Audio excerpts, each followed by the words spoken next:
السلام علیکم ورحمۃ اللہ وبرکاتہ۔ بسم اللہ الرحمن الرحیم والحمد للہ رب العالمین والصلاة والسلام علی نبینا خاتم الانبیاء و امام المرسلین والتابعین له بإحسان الی یوم الدین۔ اللہم اجعلنا من هؤلاء المحسنین الموفقین المبارکین المقبولین یا رب العالمین۔ حضرات خواتین، معزز سامعین، توحید کورس اور عقیدہ اہل سنت کے موضوع پر کہ ہے انتہائی اہم سبجیکٹ ہے الاصول الثلاثہ،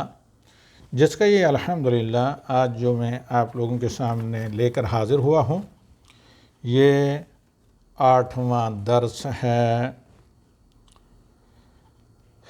عقیدہ توحید کورس الاصول الثلاثہ کا۔ تو آج کے ہمارے اس درس کا ٹاپک ہے کہ ہمارا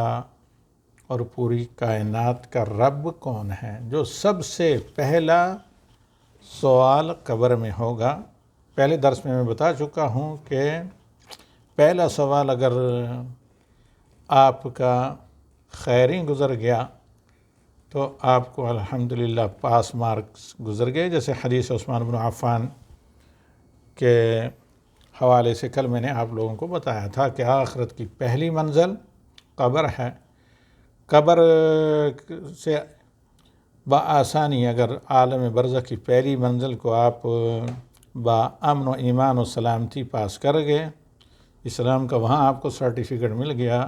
تو آگے کے مراحل اور آسان، ورنہ بعد والے اور ہی مشکل۔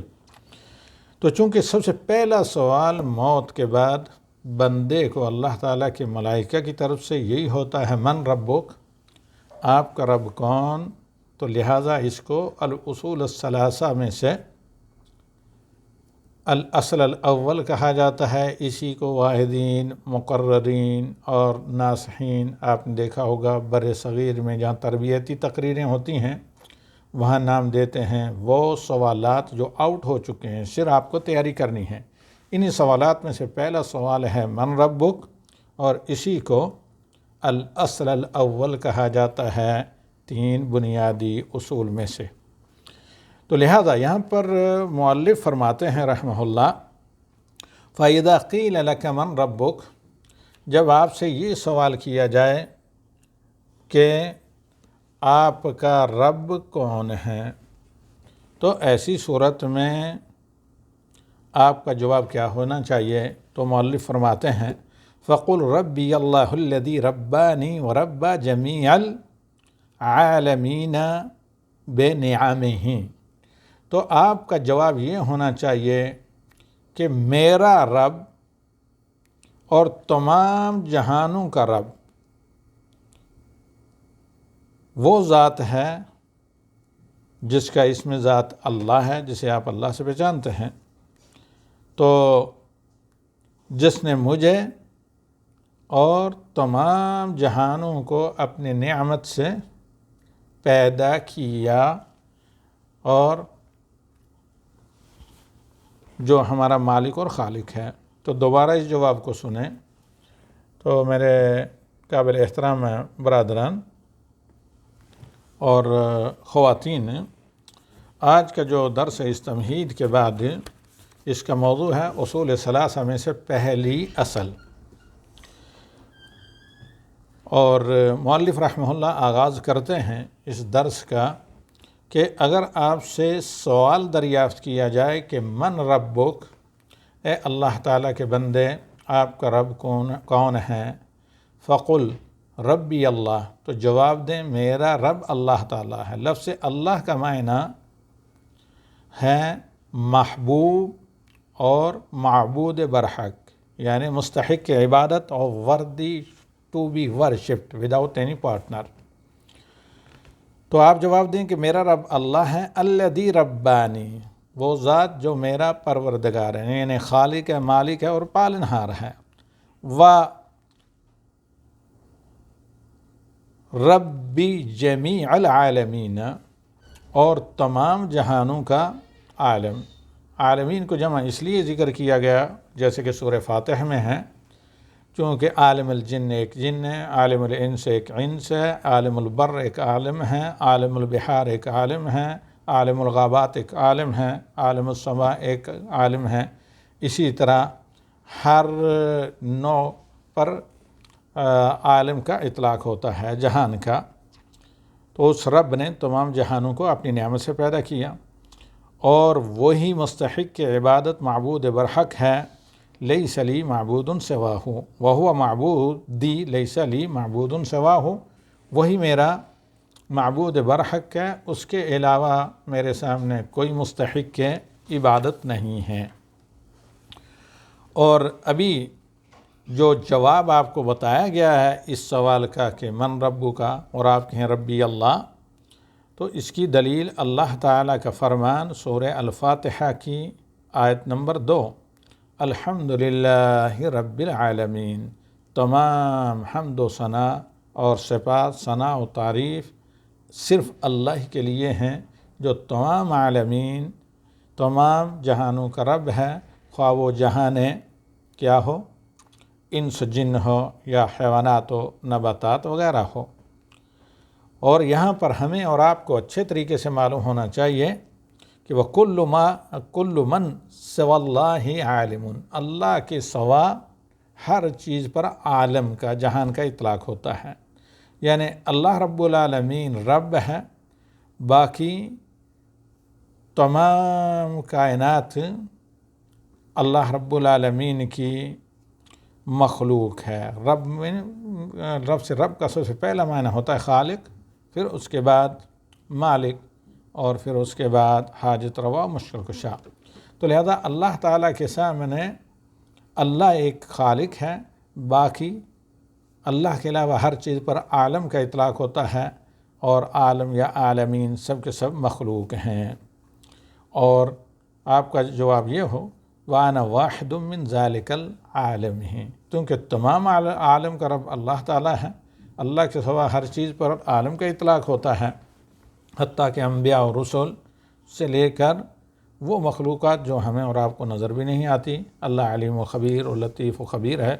جس کے علم میں وہ ہے، سب اسی عالم میں سے ہیں، اور میں اور آپ بھی اسی عالم میں سے ہیں۔ دوسرا سوال یہاں پر یہ ہے، فَإِذَا قِيلَ لَكَ بِمَا عَرَفْتَ رَبَّكَ، اگر آپ سے یہ سوال کیا جائے کہ آپ نے اپنے رب کو کیسے پہچانا، اور یہ تمام چیزیں قرآن و سنت سے مبرہن ہیں، مدلل ہیں، استدلال قرآنی آیات اور احادیث سے ہے،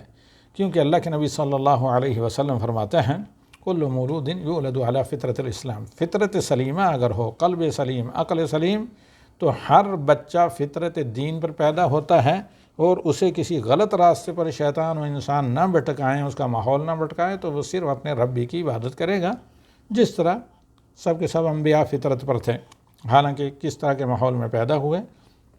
جو اکثر انبیاء جس ماحول میں پیدا ہوئے وہ کفر و شرک یا انحراف کا شکار تھا۔ تو اللہ تعالیٰ نے اس جہالت کے ظلمت قدے سے نکالنے کے لیے انبیاء کو اپنی وحی کی مشعل دے کر بھیجا۔ تو اگر یہ کہا جائے کہ کیسے آپ نے اپنے رب کو پہچانا، تو جواب یہ دیجئے کہ اللہ کے معجزات و آیات و نشانیوں کے ذریعے، اور اللہ کی مخلوقات کے ذریعے،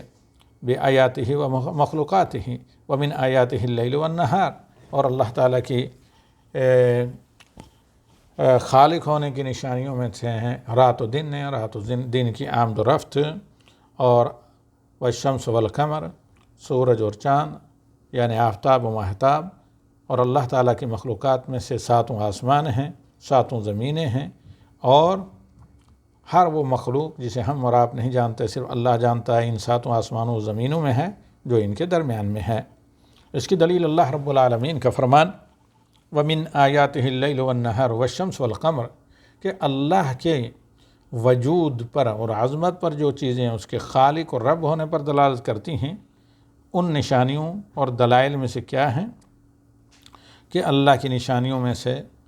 شب و روز ہیں، یعنی شب و روز کی آمد و رفت آگے پیچھے، والشمس والقمر، اور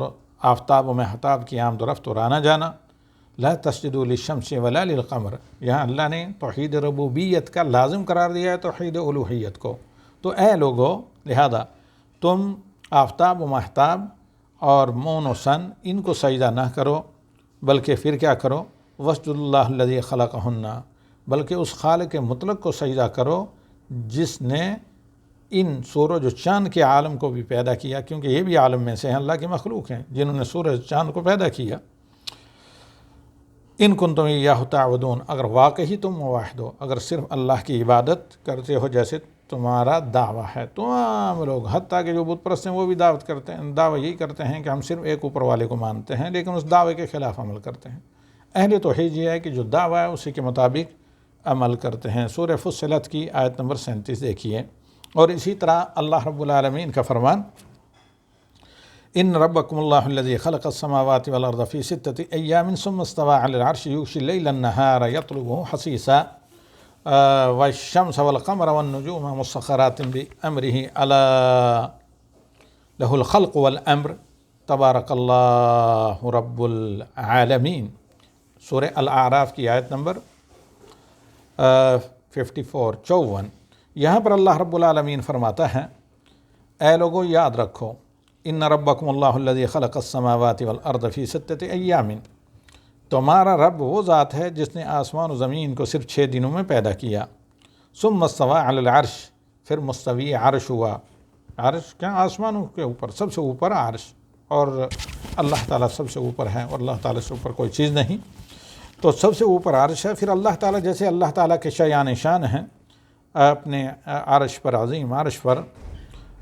مستوی ہوا، جس کی عظمت کا علم اللہ کے علاوہ کسی کو نہیں۔ یغشی اللیل النہار یطلبہ حثیثا، دیکھو پھر رات و دن آتے جاتے رہتے ہیں،